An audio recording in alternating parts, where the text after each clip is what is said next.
ఇంట్లో కూర్చుని ఇంగ్లీష్ నేర్చుకోవాలనుకుంటున్నారా? అయితే వెంటనే మా స్పోకెన్ ఇంగ్లీష్ క్లాసెస్కి కాల్ చేయండి. నమస్తే, వెల్కమ్ టు సుమన్ టీవీ. ప్రస్తుతం మనతో పాటు ఉన్నారు మోటివేషనల్ స్పీకర్ రజనీ రామ గారు. నమస్తే మ్యామ్. నమస్తే నవీన. మ్యామ్, ప్రీవియస్ మనం ఒక వీడియో చేసాం, వైఫ్ అండ్ హస్బెండ్ హగ్ చేసి పడుకోవడం వల్ల కలిగే లాభాలు ఏంటి అని. అవును కదా. మరి ఈరోజు నేను ఒక ఇంట్రెస్టింగ్ టాపిక్ తో వచ్చేసాను. Wife and husband okay bed పైన కలిసి పడుకోకపోవడం వల్ల వచ్చే ప్రాబ్లమ్స్ కానీ ఆ ప్రభావం కానీ ఎలాంటి దారి తీస్తుంది అంటే అసలు ఉన్నాయా మేడం అలా? చాలా చాలా ఇంపార్టెంట్, చాలా మంచి టాపిక్ ఇది. జన బాగా దీన్ని రిసీవ్ చేసుకోవాలి. ఇలాంటివి కొన్ని కండిషన్స్లో కొంతమందికి మాత్రం వర్తిస్తుంది ఇది. ఎలా అంటే అందరూ ఒకే కేటగిరీ ఉండరు కాబట్టి. ఇప్పుడు కొంతమంది ఉంటారండి, డే వాళ్ళకి ఒక టైంకి స్టార్ట్ అవుతుంది. ఇద్దరు వైఫ్ అండ్ హస్బెండ్ ఉంటే కనుక ఒకళ్ళకి డే ఒక టైంకి స్టార్ట్ అవుతుంది. ఫర్ ఎగ్జాంపుల్ 6 అనుకోండి, ఇంకొకళ్ళకి డే 8కో 9కో 10కో స్టార్ట్ అవుతుంది అనుకోండి. అలాగే డే ఒక్కొక్కళ్ళకి ఎర్లీగా ఎండ్ అవుతుంది, ఒక్కొక్కళ్ళకి లేట్గా ఎండ్ అవుతుంది. అప్పుడు చెప్పండి ఎలా ఉంటుంది కదా. సో మీరు అడిగింది ఏంటంటే పడుకోకపోవడం వల్ల. మరి ఇలాంటి కండిషన్స్లో కలిసి పడుకోవాలా? పడుకుంటే ఏమవుతుంది? Reverse question. గొడవలు అవుతాయేమో. గొడవలు అవుతాయి, విపరీతంగా అవుతాయి, మామూలుగా కాదు. ఇప్పుడు చూడండి, ప్రతి చిన్నదానికి గొడవలు అవుతున్నాయి కదా ప్రపంచంలో. ఇప్పుడు ప్రతి కుటుంబంలో ప్రతి ఇద్దరి మధ్యన ప్రతి దానికి గొడవే కదా. కారణం లేకపోయినా కూడా అవుతున్నాయి మేడం. కారణం లేకపోయినా అవుతుంది కదా, అవుతుంది. ఇప్పుడు శుభ్రంగా అన్ని వండుకుని పెట్టుకుంటాము, టైంకి వచ్చి తినడు వాడు. అవును, ఏదో చెప్తాడు, ఆకలి లేదనో లేకపోతే ఇది చూసుకుంటున్నానో. ఇదేంటి మీకు అర్థమయ్యే ఉంటుంది, మొబైల్. దాని పేరు మళ్ళీ మాటిమాటికి తీయటం ఎందుకు. ఇలా రకరకాల రీజనింగ్స్ ఉంటాయి. తనేమనుకుంటుంది, వేడిగా ఉన్నప్పుడు భోజనం చేస్తే మంచిది, రైట్ టైంకి తింటే మంచిది, హెల్త్కి మంచిది అని తను అలా అనుకోవచ్చు, ఇతను ఇలా అనుకోవచ్చు. సో అది కూడా మీరు అన్నట్టు అది కారణం లేకుండా కూడా వచ్చే గొడవ అది కదా. అది ఒక పెద్ద కారణం కాదు, చక్కగా ఒక టైంకి వచ్చి తినొచ్చు. కానీ అది తీసుకునే వాళ్ళకి అది చాలా పెద్ద విషయం అండి. అది ప్రతిరోజు కొన్ని సంవత్సరాల పాటు అలా జరుగుతుంటే అప్పుడు ఆవిడకి ఒక టైంలో ఆకలి అవ్వచ్చు, పని పాటలు చేసుకునే మనిషి అనుకోండి, లేకపోతే తన డైజెస్టివ్ సిస్టమ్ అనేది కొంచెం షార్ప్గా ఉంటుంది, త్వరగా ఆకలి అవుతుంది అనుకోండి.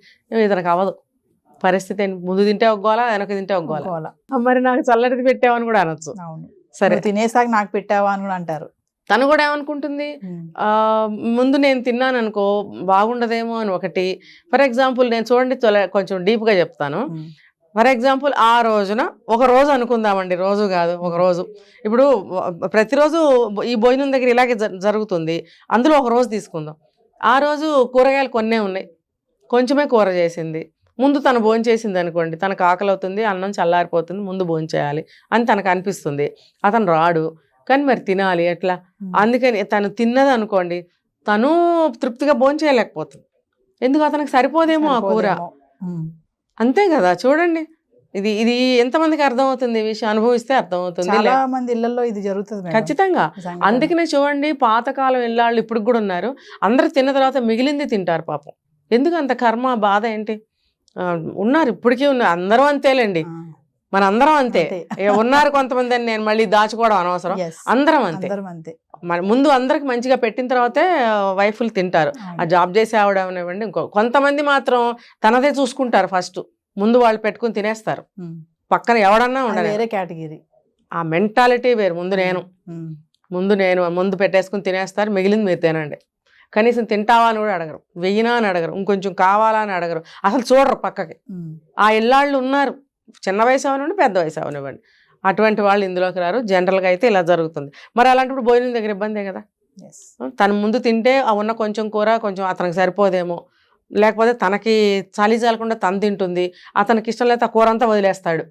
ఆ కూర మళ్ళీ చచ్చినట్టు సాయంత్రం తనే తినాలి. మళ్ళీ 2 సార్లు అలాంటివి తినాలంటే తనకి బోరే అవుతుంది. ఇలాంటి సమస్యలు ఉంటాయి. అలాగే ఇది కూడా, ఈ పడుకునే విషయం కూడా ముందు వెనక అయినప్పుడు చాలా సమస్యలు వస్తాయి. ఇంకొకటి ఏంటంటే మీరు అడిగిన క్వశ్చన్కి, ఎవరికో ఒకరికి గురకలు తీసే అలవాటు ఉంటుంది, లేదు మిడ్ నైట్ వరకు చదువుకునే అలవాటు ఉంటుంది, లేదు ఎర్లీ మార్నింగ్ 4 గంటలకు లేచి చదువుకునే అలవాటో, జిమ్కి వెళ్ళే అలవాటో, లేకపోతే ఏదో ఫ్రీక్వెంట్గా ఆ టైంకి ఏమైనా కాల్స్ ఆఫీస్ కానీ ఏదైనా అయి ఉండొచ్చు, ఎనీ డిస్టర్బెన్స్ జరగవచ్చు. అలాంటప్పుడు పక్కన పార్ట్నర్కి చాలా ఇబ్బంది. అందుకనే ఏం చేయాలంటే ఇవి చెప్పుకుంటూ పోతే రీజనింగ్స్ అనేకం వస్తాయి, చాలా వస్తాయి, ఒకటి కాదు 100 1000 వస్తాయి. కాబట్టి 2-3 చెప్పుకున్నాం మనం. దీనికి ఏం చేయాలి అని అంటే, అలా పడుకున్నందువల్ల ప్రేమ ఏమీ తగ్గిపోదు. ఇప్పుడు అక్కడ ప్రాబ్లం ఉంది. ఇప్పుడు ప్రాబ్లంని సాల్వ్ చేసుకునే మనస్తత్వం ఉన్నవాళ్ళు, సరిగ్గా వినండి, ప్రాబ్లంని సాల్వ్ చేసుకోగలిగిన మనస్తత్వం ఉన్నవాళ్ళు ఏం చేస్తారంటే, మిగతావన్నీ నార్మల్గా నడుస్తూ ఉంటాయి, ఈ ఒక్క విషయంలో మాత్రం ఎవరి టైమింగ్స్ వాళ్ళు. ఫర్ ఎగ్జాంపుల్, అతను ముందుగానే ఎవరో ఒకళ్ళు లేచారనుకోండి, తన డే ఎర్లీగా స్టార్ట్ అవుతుందిగా. భార్య కానీ భర్త కానీ లేటుగా లేచారనుకోండి, వీళ్ళు లేటుగా లేచినందుకు, వీళ్ళు ముందుగా లేచినందుకు కొన్ని వర్క్స్ ఏమన్నా ఉంటే దాన్ని వాళ్ళు చేసుకోవచ్చు. అప్పుడు వీళ్ళు లేటుగా లేచినందుకు వీళ్ళకి మిగతా పనులు లేట్ అవ్వవు, కవర్ అవుతాయి. దీనికి నేను ముందు ఏం చెప్పాను, సమస్యని పరిష్కరించుకోగలిగిన మనస్తత్వం ఉన్నవాళ్ళు మాత్రమే ఇది చేయగలుగుతారు. అయితే నేను చెప్పేది ఏంటంటే, అలా ఉండండి అని చెప్తున్నా, గొడవ పడాల్సిన అవసరం ఏముంది. అలాగే రాత్రిపూట త్వరగా పడుకునే వాళ్ళు ఉంటారు, అప్పుడు లేట్గా పడుకునే వాళ్ళు ఉంటారు. అప్పుడు త్వరగా పడుకున్న వాళ్ళకి త్వరగా నిద్ర వచ్చేస్తుంది, లేట్గా పడుకున్న వాళ్ళకి నిద్ర రాదు. అలాంటప్పుడు ఏం చేయాలంటే, లేట్గా నిద్ర వచ్చిన వాళ్ళు ముందు నిద్రపోయే వాళ్ళని డిస్టర్బ్ చేయకుండా మెల్లగా లేచి బయటకు వెళ్ళొచ్చు, పక్క రూమ్లోకి వెళ్ళి బుక్ రీడింగ్ చదువుకోవాలన్నా, చేయాలన్నా, ఏదైనా ఫోన్ కాల్స్ మాట్లాడుకోవాలన్నా, లేదు అతనికైనా ఆఫీస్ వర్క్ ఉన్నా చేసుకోవచ్చు. చేసుకుని వచ్చి తనకు నిద్ర వచ్చినప్పుడు ఈ రూమ్లోకి వచ్చి పడుకోవచ్చు. దానివల్ల బాండ్ ఏం దెబ్బతినదు, ఇంకా వీళ్ళకి ప్రశాంతమైన నిద్ర పడుతుంది. ప్రశాంతమైన నిద్ర అనేది, నిద్ర సఫిషియెంట్గా లేకపోతే అసలు లైఫ్ మీద చాలా ఎఫెక్ట్ పడుతుంది.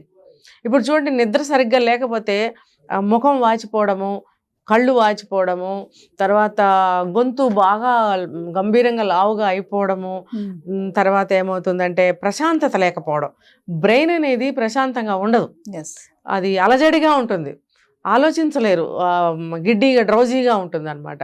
అలాగే ఆలోచనలు సరిగ్గా రావు, నిర్ణయాలు సరిగ్గా తీసుకోలేరు. తర్వాత బాడీ కూడా దాని సిస్టమ్ని రిపేర్ చేసుకునే టైం సరిపోదు నైట్లో.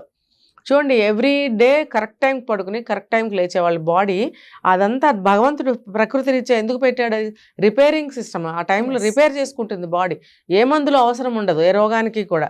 పెద్ద పెద్ద క్రానిక్ డిసీజెస్ అలాంటివి వాటికైతే మందులు, కానీ నార్మల్గా ఎటువంటి చిన్న చిన్న విషయాలు అనారోగ్యాలు చేసినా కూడా ఏ మందు అవసరం లేదు.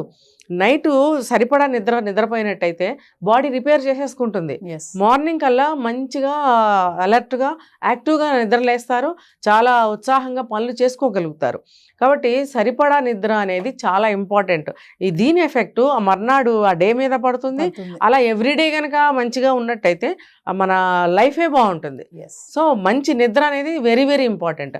అలాంటప్పుడు నాతోనే పడుకోవాలి, నాతోనే లేవాలి, లేకపోతే ఆమె నిద్రపోతున్నంతసేపు నేను ఖాళీగా పడుకోవాలి నిద్ర రాకపోయినా, ఇలాంటి డౌట్లు అవసరం లేదు.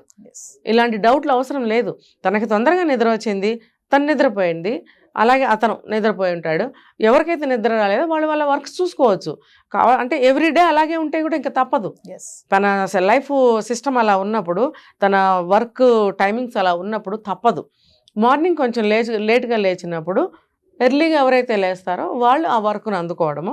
ఎర్లీగా నిద్రపోతే కనుక తనకేదన్నా వర్క్ ఉంటే పక్కకెళ్ళి చేసుకోవడం, నిద్ర వచ్చినప్పుడు వచ్చి పడుకోవడం అనేది జరిగితే ఏమవుతుందంటే బాడీలు బాగుంటాయి, ఆరోగ్యం బాగుంటుంది, ఇద్దరి మధ్యన బాండ్ ఇంకొంచెం పెరుగుతుంది. వై బికాజ్ అంటే దూరంగా ఉన్నారు కదా, రాత్రింతా దూరంగా ఉన్నారు, త్వరగా నిద్రపోయాం, లేట్గా లేచాం, లేదు త్వరగా నిద్రపోయాం, పొద్దున్నే లేచిపోయాం, ఒకళ్ళు లేచే టైంకి ఒకళ్ళు నిద్రపోతూ ఉంటారు.